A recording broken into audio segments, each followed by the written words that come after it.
Oke, sebelum kita bahas keunikan daerah ini, seperti biasa, saya mau mengajak teman-teman semua, buat yang belum subscribe, supaya bisa terlebih dahulu tekan tombol subscribe-nya, supaya channel ini bisa terus berkembang dan memberikan informasi, hiburan, serta wawasan kepada kita semua. Adapun kabupaten yang saya maksudkan di sini, tidak lain dan tidak bukan adalah Kabupaten Pangkajene dan Kepulauan, atau yang biasa kita singkat dengan Kabupaten Pangkep. Ibu kota dari kabupaten ini adalah Pangkajene. Awalnya, luas wilayahnya adalah sebesar 1112,29 km persegi. Tetapi, setelah dikaji ulang oleh Badan Koordinasi Survei dan Pemetaan Nasional atau Bako Surtanal, ternyata wilayah Kabupaten Pangkep ini memiliki luas mencapai 12.362,73 km persegi. Tentunya, ini adalah wilayah yang sangat-sangat luas. Yang lebih unik lagi, bahwa ternyata kabupaten ini lebih luas lautannya ketimbang daratannya. Adapun wilayah daratannya hanya mencakup sekitar 898,29 km persegi. Sedangkan 11.464,44 km persegi sisanya adalah wilayah lautan. Bisa dibilang, wilayah daratannya kurang dari 10% saja dari keseluruhan wilayah kabupaten. Secara administratif sendiri, wilayah Pangkep ini terdiri dari 13 kecamatan, yang kemudian terbagi lagi ke dalam 13 kelurahan atau desa. Dengan Kecamatan Labakang sebagai daerah dengan desa terbanyak yakni 13 desa. Sedangkan Kecamatan Baloci menjadi daerah dengan desa atau kelurahan yang paling sedikit dengan hanya memiliki 5 desa atau kelurahan. Kata Pangkajene sendiri dipercaya diambil dari sebuah sungai besar yang membelah kota Pangkep. Kata Pangkajene berasal dari dua kata, yakni dari kata pangka yang artinya cabang dan dari kata jene yang artinya air. Hal ini didasarkan pada sungai yang membelah kota Pangkep, sehingga terlihat seperti membentuk sebuah cabang. Secara perbatasan wilayah, Kabupaten Pangkep memiliki batas-batas wilayah sebagai berikut. Di sebelah barat, langsung berbatasan dengan Selat Makassar. Di sebelah timur, berbatasan dengan Kabupaten Maros dan Bone. Di sebelah selatan, juga berbatasan dengan Kabupaten Maros. Dan di sebelah utara, berbatasan dengan Kabupaten Baru. Lalu, apa yang menjadikan daerah ini terbilang unik? Tidak lain dan tidak bukan adalah wilayah kepulauannya. Disebut Pangkajene dan Kepulauan, tentu bukan karena tanpa alasan. Terdapat wilayah yang berupa pulau-pulau kecil di sekitaran Kabupaten Pangkep ini.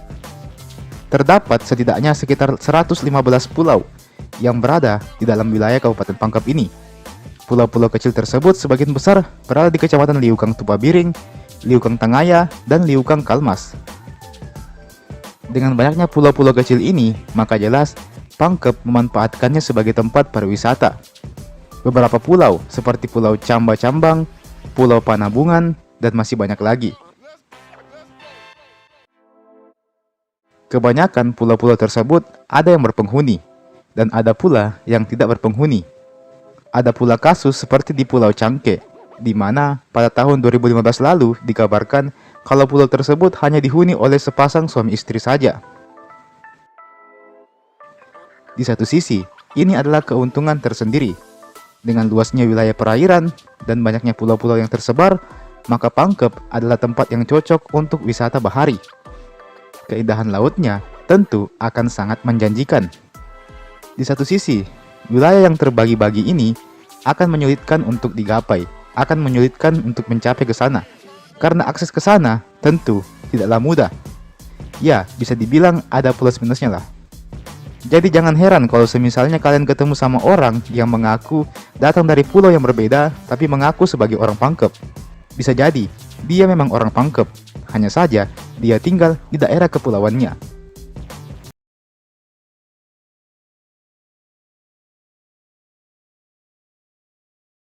Suku yang dimaksud ini berada di Pulau Miangas, Sulawesi Utara. Sebuah pulau yang memang letaknya berada di bagian paling utara Indonesia. Pulau Miangas.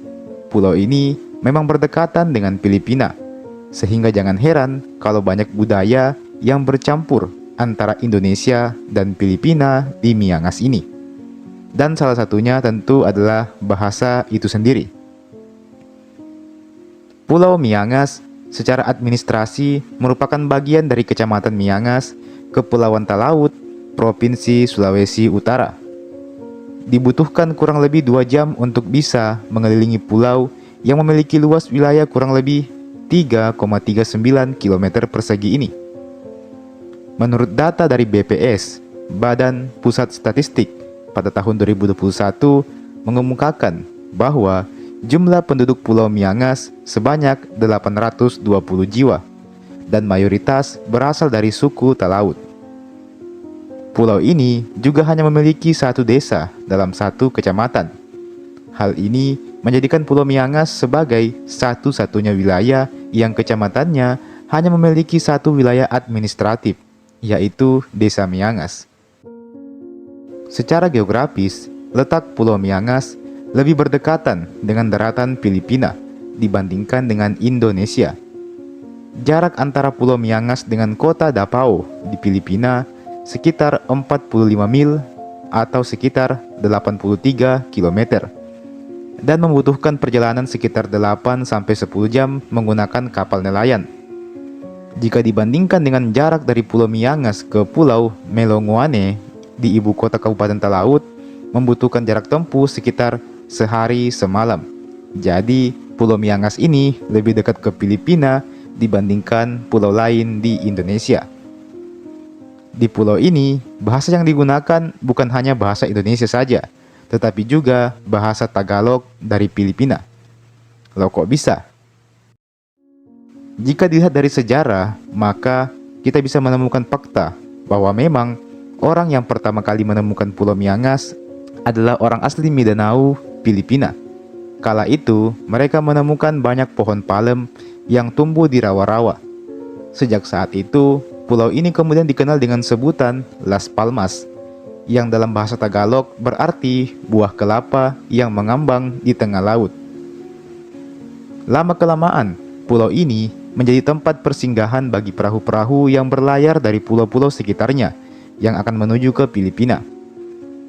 Seiring berjalannya waktu, yang awalnya hanya menjadi tempat persinggahan saja, kini orang-orang dari berbagai pulau di sekitaran Pulau Miangas ini memilih untuk menetap di Miangas. Sehingga warga asli Pulau Miangas merupakan campuran dari penduduk pulau-pulau yang ada di sekitarnya.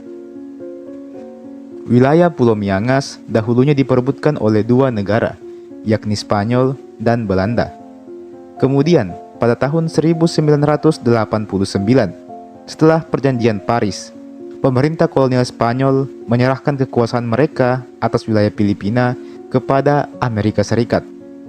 Dalam perjanjian tersebut dikatakan bahwa wilayah Filipina adalah semua wilayah dalam kotak geografis yang luas. Dan dikarenakan Pulau Miangas berada dalam batas selatan kotak tersebut, maka oleh pemerintah Amerika Serikat memasukkan Pulau Miangas ini ke dalam bagian dari Pulau Filipina. Setelah itu, wilayah ini kemudian kembali menjadi sengketa antara pemerintah Belanda dan pemerintah Amerika Serikat. Setelah sengketa antar 2 negara tersebut berlangsung cukup lama dan berakhir di Mahkamah Arbitrase Internasional pada tanggal 4 April 1928, maka diputuskan bahwa Pulau Miangas adalah kepemilikan Belanda dan bagian dari negara Belanda itu sendiri. Kemudian, pasca kemerdekaan negara Indonesia dan negara Filipina, keputusan arbitrase internasional tentang kepemilikan pulau ini masih dipegang oleh masing-masing 2 negara tersebut, yakni Indonesia dan Filipina. Hingga akhirnya pada tahun 1958, melalui perjanjian lintas batas antar negara Indonesia dan negara Filipina yang ditandatangani oleh kedua negara tersebut menyatakan bahwa kedua negara tersebut mengakui Pulau Miangas merupakan pos lintas dari pihak Indonesia. Pulau Miangas pun masuk ke dalam wilayah Indonesia. Dari sejarah inilah mengapa sejak dahulu bahasa yang digunakan penduduk Miangas telah lama terpengaruh dari bahasa Tagalog. Dan dari sejarah inilah mengapa orang-orang di Miangas banyak yang bisa berbahasa Filipina. Karena memang mereka dulunya adalah orang Filipina yang dimasukkan menjadi orang Indonesia. Kemahiran penduduk Miangas dalam berbahasa Tagalog sangat membantu mereka ketika berinteraksi ataupun melakukan barter dengan orang-orang di Filipina. Karena jaraknya yang lebih dekat ke Filipina, maka warga Miangas banyak yang lebih memilih untuk berbelanja ke Filipina dibandingkan ke ibu kota Kabupaten Talaut. Jadi mereka banyak berbelanja ke Filipina ketimbang ke Indonesia. Di Pulau Miangas juga terdapat banyak produk-produk makanan yang berasal dari Filipina. Selain itu, akibat banyaknya warga Filipina yang menikah dengan warga Miangas dan menetap di Miangas ini, dan begitu pun sebaliknya, maka hal ini menjadikan bahasa Tagalog menjadi bahasa keseharian mereka. Jadi, seperti itulah kira-kira alasan dibalik banyaknya orang-orang di Miangas yang berbahasa Tagalog Filipina.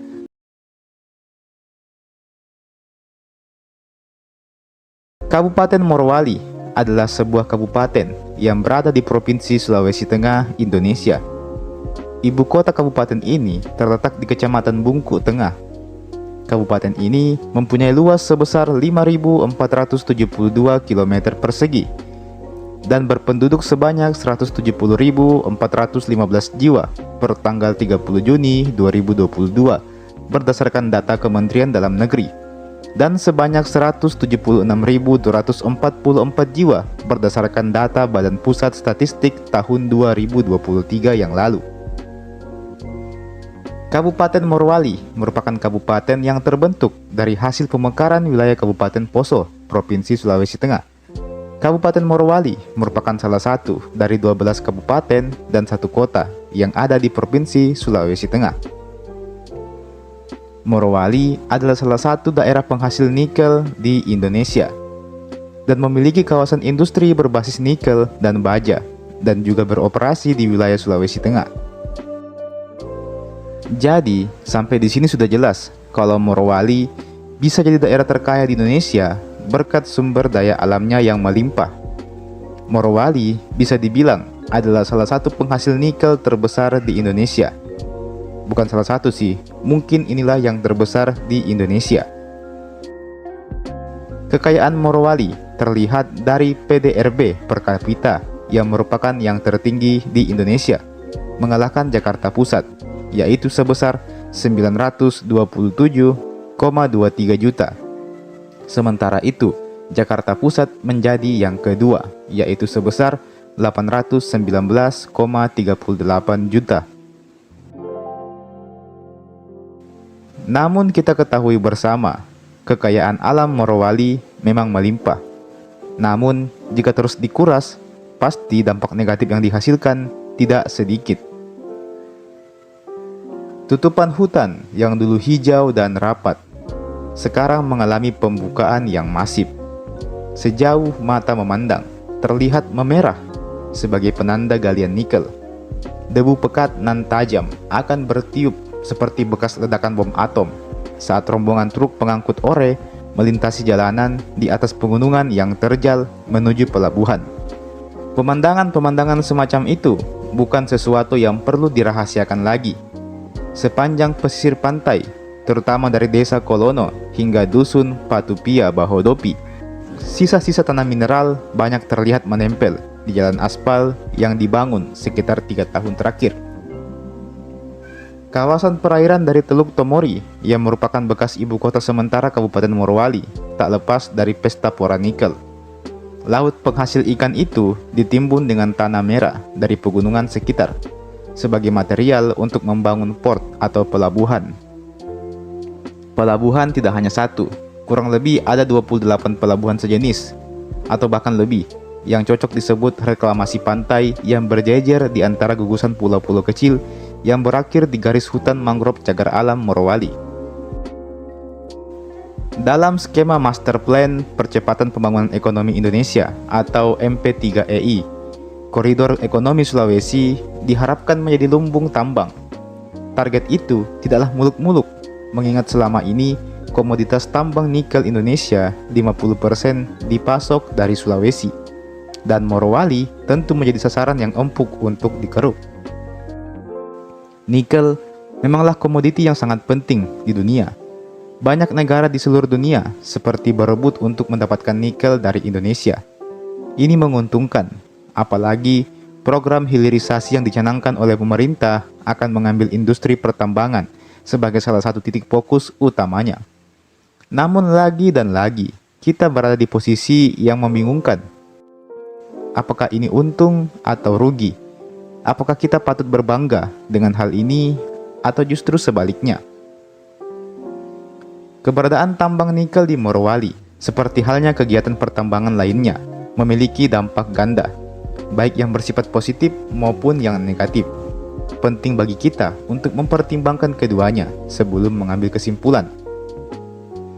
Berikut adalah beberapa alasan yang dapat dijadikan dasar untuk melihat sisi positif dari keberadaan tambang nikel di Morowali. Yang pertama, pertumbuhan ekonomi.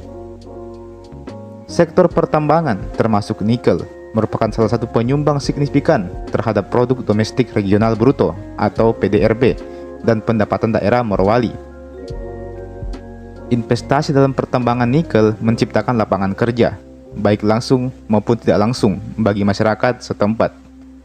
Aktivitas pertambangan juga mendorong pertumbuhan sektor-sektor terkait seperti transportasi, konstruksi, dan jasa-jasa lainnya. Infrastruktur dan pembangunan. Perusahaan tambang seringkali membangun atau memperbaiki infrastruktur di sekitar wilayah operasional mereka, seperti jalan, jembatan, dan fasilitas umum lainnya yang juga dapat dimanfaatkan oleh masyarakat. Kehadiran tambang dapat memicu pembangunan daerah, termasuk peningkatan aksesibilitas dan ketersediaan fasilitas publik, dan tentu saja akan meningkatkan pendapatan negara. Keberadaan tambang nikel di Morowali mendukung pengembangan industri hilir, seperti pengolahan nikel menjadi produk-produk bernilai tambah yang lebih tinggi, dan hal ini dapat menciptakan lapangan kerja baru dan meningkatkan daya saing Indonesia di pasar global. Namun, dampak positif pertambangan nikel harus diimbangi dengan pengelolaan yang bertanggung jawab dan berkelanjutan. Kerusakan lingkungan dan masalah sosial yang timbul harus diminimalkan melalui penerapan praktik pertambangan yang baik dan kepatuhan terhadap regulasi yang ada. Masyarakat setempat juga harus dilibatkan dan mendapatkan manfaat yang adil dari kegiatan pertambangan ini. Dan dengan mempertimbangkan potensi manfaat ekonomi dan pembangunan yang dihasilkan, serta dengan pengelolaan yang bertanggung jawab, pertambangan nikel di Morowali dapat memberikan kontribusi positif bagi daerah dan negara.